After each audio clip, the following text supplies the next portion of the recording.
باخچەی منداڵانی کلێڤەر.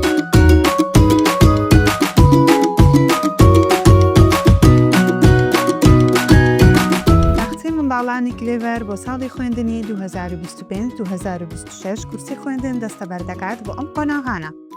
قۆناغی ئامادەکاری کە دەکاتە منداڵانی تەمەن 4 ساڵ. قۆناغی باخچە کە دەکاتە منداڵانی تەمەن 5 ساڵ.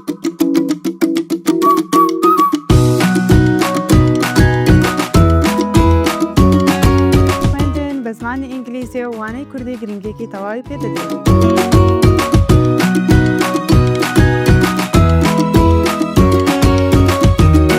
لە باخچەی منداڵانی کلێڤەر جگە لە ڕۆژانی هێنی و شەممە هەفتەی 5 ڕۆژ دەوام دەگرێت.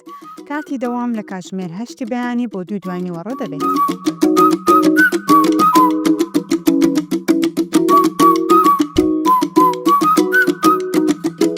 بووری باڵەخانەی ڕازاو و مۆدێرن لەسەر بنەمای ستانداردە جیهانیەکان.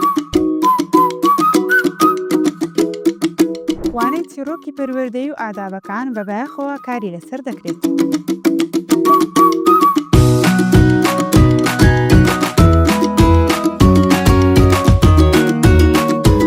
بوونی گۆڕەپان و هۆڵی تایبەت بە یاری منداڵان.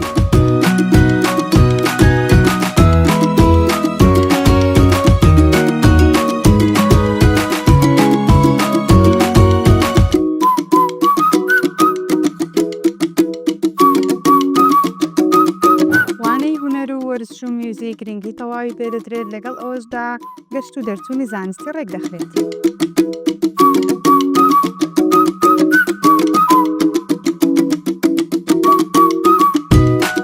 ڕۆژانە دوژەم خواردنی تەندروست بۆ منداڵەکەت ئامادە دەکرێت بەیانیان و نیوەڕۆیان.